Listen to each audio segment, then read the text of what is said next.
My daughter, Jessica, is about to tie the knot, and we were on our way to a meet and greet with both families. As we stepped into the designated room, I noticed Jessica's soon to be in laws, John and Linda, already seated. Their faces wore an oddly amused smile, hinting at a conversation we seemed to have missed. As I glanced at the table, I observed settings for three on our side. It became apparent that this was their subtle way of teasing us. I thought to myself, I see. Politely, I gestured toward the empty seats. Please have a seat. To our surprise, Linda responded, Oh, it's just the two of you? We're a single-parent family. I maintained my composure and calmly replied, Yes, we are. Despite my response, Linda's smile persisted. I remember now, she continued. Maybe you should take this in a Tupperware. It must be tough being in a single-parent household. In the face of her sharp comment, I lifted the corners of my eyes and held my ground. Jessica, seeing the situation, tapped my shoulder and suggested we leave. Why go through this if it means you have to suffer, Mom? I'd rather not get married, she remarked with genuine concern. Touched by my daughter's kindness, I smiled and assured her, That's not necessary, just wait a moment. Soon, a female staff member appeared with a takeaway box, offering it to Linda. Please take this with you. John and Linda were taken aback, surprised by the unexpected turn of events. I introduced myself. My name is Emily Johnson. If being low income is tough, please take this. As a woman in her 50s, I keenly felt the midpoint of my life, residing in a slightly spacious 3-bedroom house with my daughter, Jessica. During the times when Jessica was at school, the emptiness of the living room seemed particularly lonely. I made it a routine to prepare 2 cups of tea, one for me and another for my late husband. Looking at the cup I poured for him, I found comfort, thinking he might be present with me in spirit. He had passed away from cancer about 20 years ago, just as we were about to begin treatment. On his deathbed, he implored me about our only daughter, Jessica. Please take good care of Jessica. She'll surely do great. At that time, Jessica was too young to remember her father well. To fulfill my promise to him and shield her from loneliness or harm, I dedicated myself to raising Jessica with all my might. I juggled work, household chores, and parenting, managing to send her to college as a single parent. Perhaps biased, I believe Jessica has grown into a beautiful, kind, and hardworking woman, excelling in her studies, my pride and joy. After graduating, she secured a job at a corporation and began living independently. Mom, I can't always rely on you. I'll start repaying you bit by bit. Don't worry about me. Just do your best. Eat properly. Don't stay up late. And remember, I'm not a kid anymore. I'll be fine. What are you saying?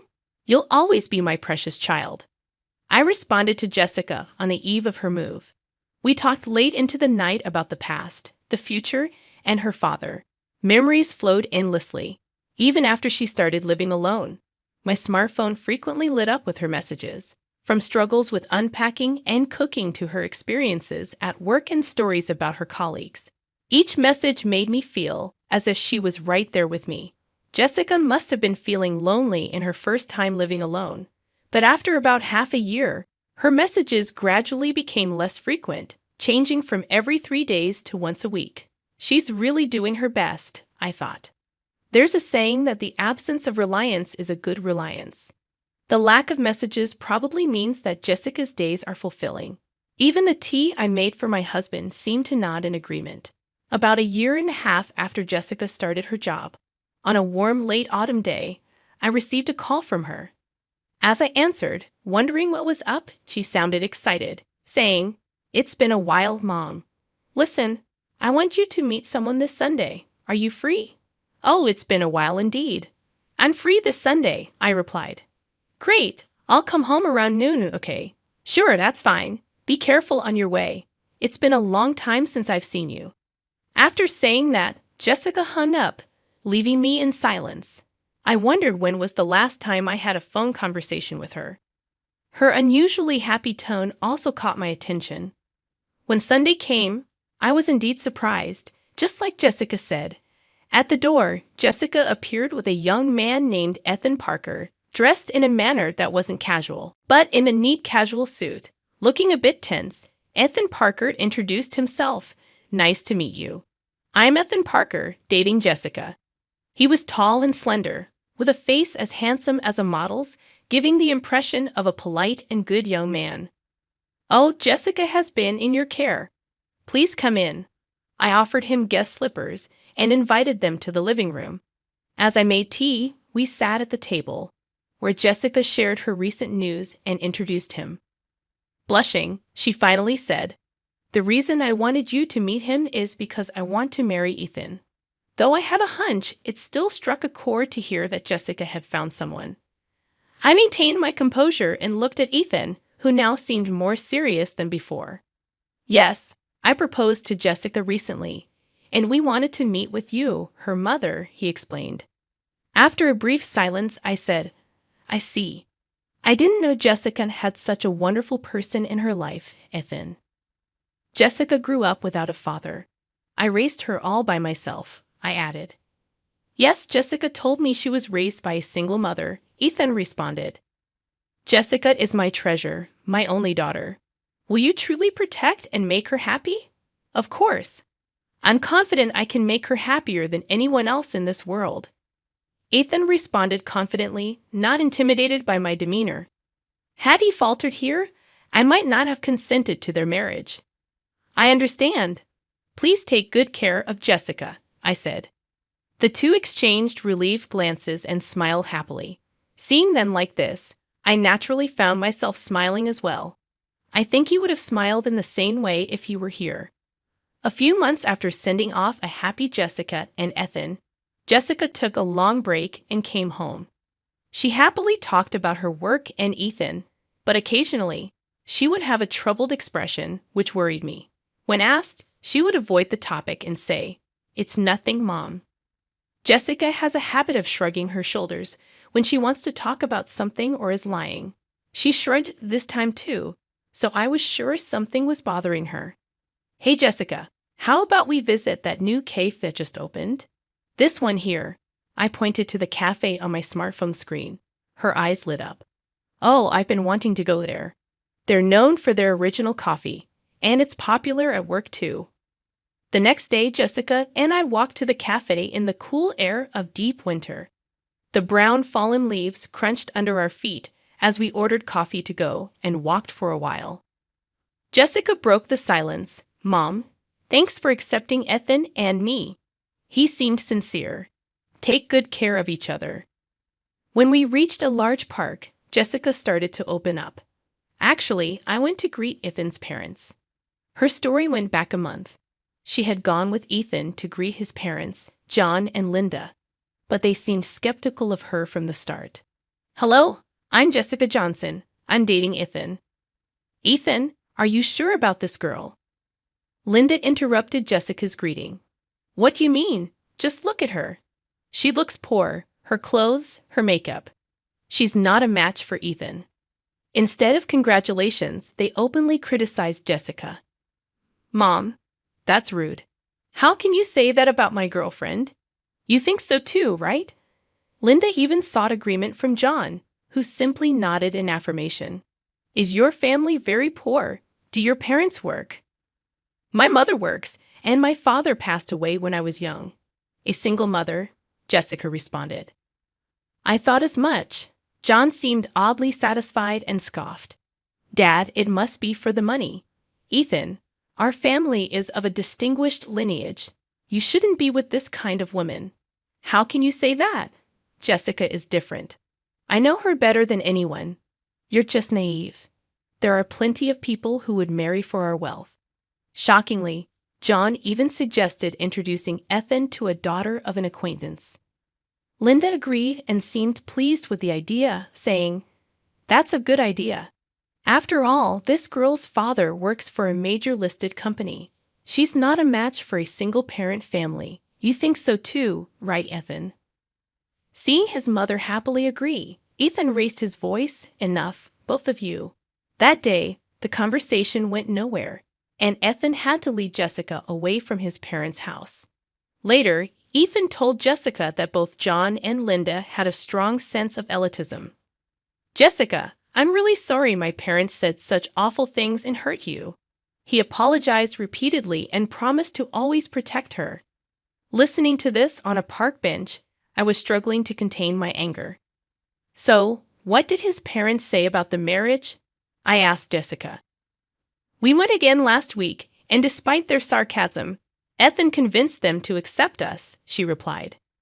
Are you okay with that? Jessica bit her lip and shrugged.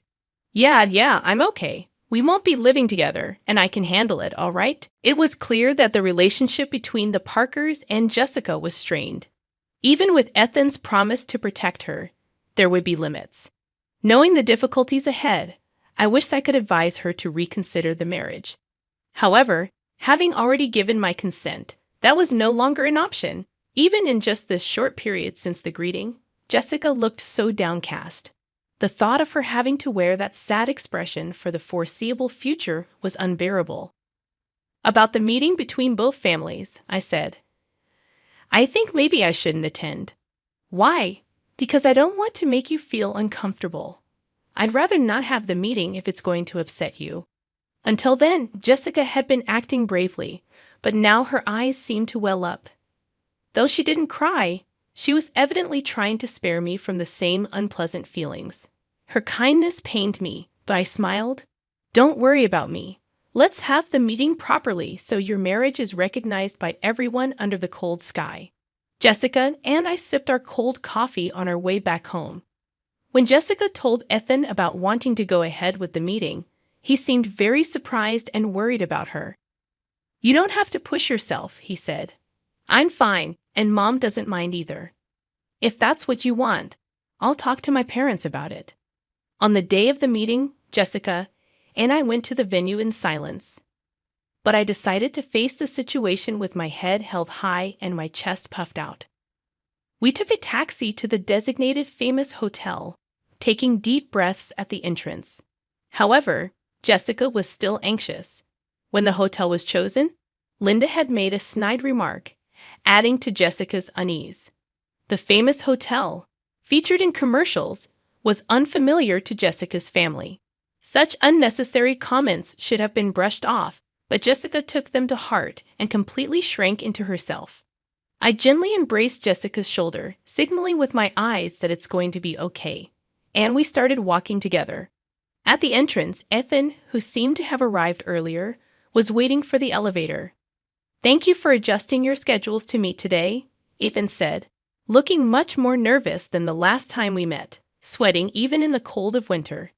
No, thank you. We appreciate your efforts today, I replied. Well, you might have heard from Jessica, but this hotel is where my father works. Ethan stuttered, clearly worried his parents might say something offensive given their attitude towards Jessica. I expected they would treat me the same. I replied with confidence, yes, I am aware. There's no need to worry. Besides, you look more handsome when you're confident. Ethan looked up sharply just as the elevator doors opened and an announcement indicated we should proceed upstairs. We stepped in and rode up to the designated floor. Entering the assigned room, John and Linda were already seated, smirking in a way that seemed both creepy and amused. Glancing at the table, I noticed that only 3 sets of dishes were prepared on our side. I immediately understood this subtle form of harassment. Oh, we've been waiting for you. Please take a seat, Linda said. Oh, just the 2 of you? We are a single-parent family, I replied, lifting the corners of my eyes, trying to stay calm. But Linda's smile turned into a sneer. Oh, right. Why don't you take this home in a container? You must be poor. Single mothers must have such low incomes. Always hungry, right? That's right. The income of single-parent families is well known to be low. Linda covered her mouth with her hand, barely holding back her laughter. Despite the shocking comments, I remained unmoved. Seeing this, Ethan couldn't help but cry out, Dad, Mom, stop it right now. This is too disrespectful. At that moment, Jessica tapped my shoulder. This is terrible, Mom. Let's go. Why, if it means my mom, who sacrificed everything for me, has to suffer like this, I don't want to get married. Hearing this, Ethan turned around in shock. Jessica.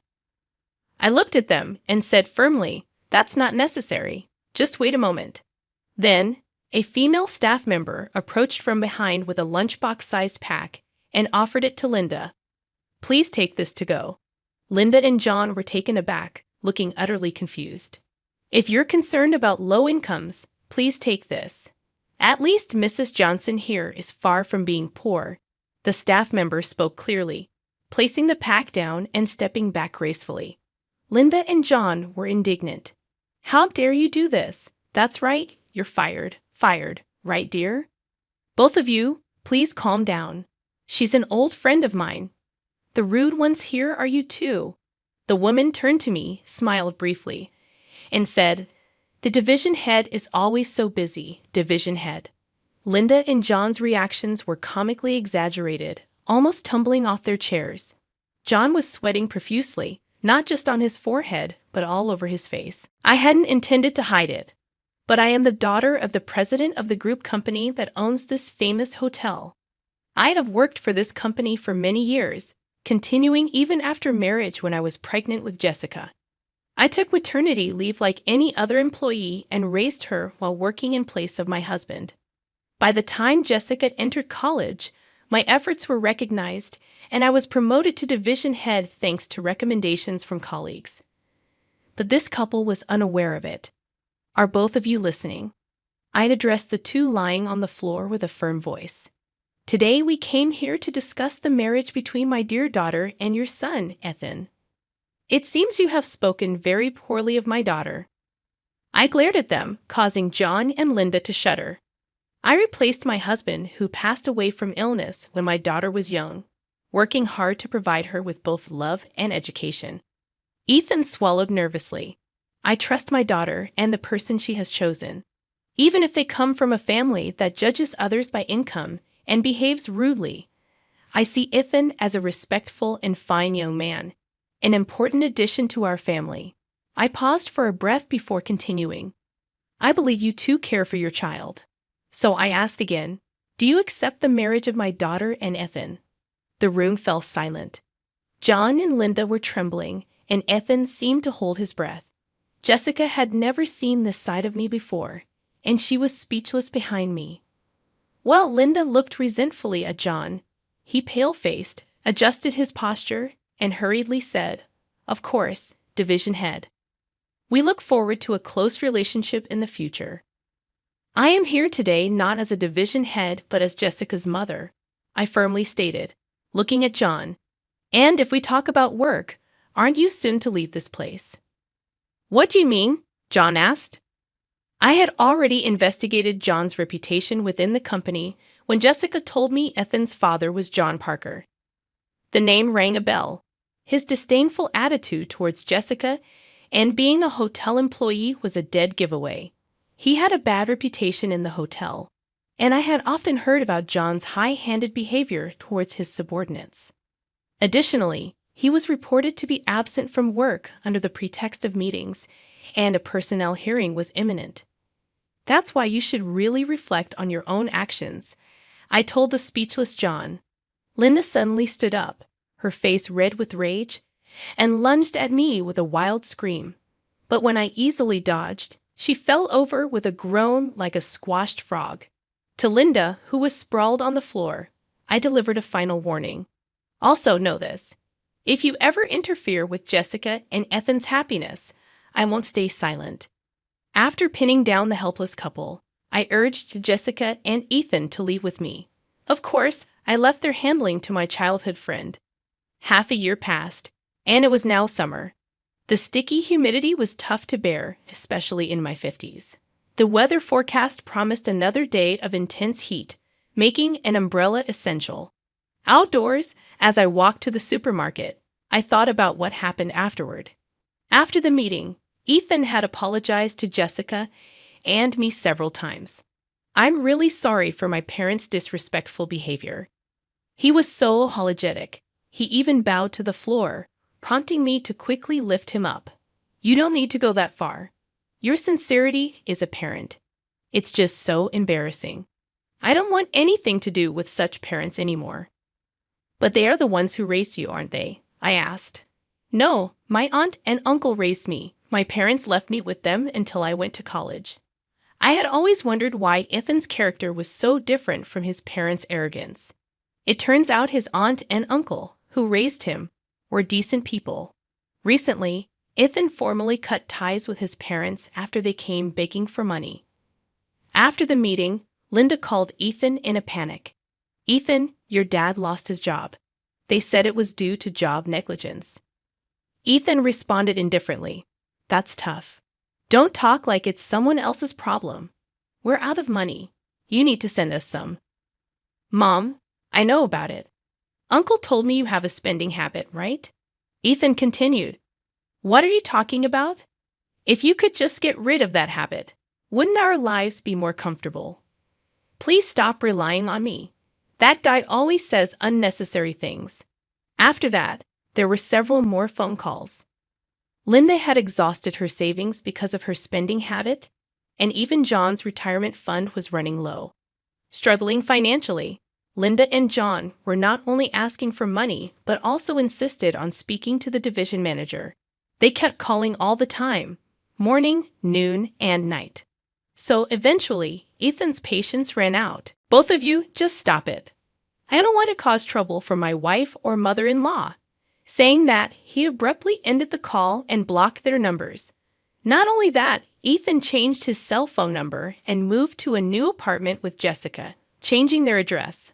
Of course, he didn't tell his parents, so John and Linda had no way of knowing what happened to Ethan and Jessica.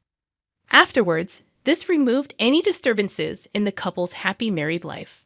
From what Jessica told me, since then, they have been living peaceful days together. As for me, I've managed to build a good relationship with the newlyweds, having meals together 2 or 3 times a month. Also, this incident made me realize a big misunderstanding. I had been working hard to ensure Jessica didn't face hardships, raising her on my own. But in doing so, I had completely stopped going on trips, which was my hobby. Jessica thought she was the reason I gave up my hobby.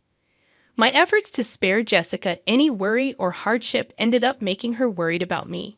Don't worry about me. From now on, I want you to spend time and money for yourself, Mom. Until Jessica said that, I was enjoying living alone at home. But since then, I started going on trips on weekends.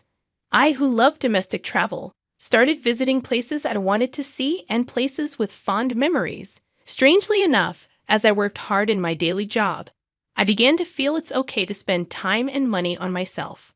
Moreover, exploring recent lodging facilities has even benefited my work. Projects have been progressing more smoothly, killing 2 birds with 1 stone.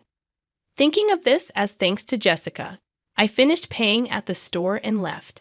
Today's shopping was also for ingredients to cook dinner together with the 3 of us. Looking up, I saw Jessica coming from the opposite side. Mom, are you okay? Don't overdo it. Let me carry that for you. Jessica hurried over and easily lifted the shopping bag in my right hand. Oh, thank you. Shall we go then? Yeah, Ethan's going to come right after he finishes work. He's been looking forward to your summer vegetable curry, Jessica said, smiling sweetly. I'll have to make plenty then. Recently, there was happy news. Jessica is pregnant. This made not only me and Ethan happy, but Jessica as well. I'm secretly planning to send clothes and toys for the grandchild, keeping it a surprise for the 2, though I wonder if it's too early. I know the child will be here before we know it.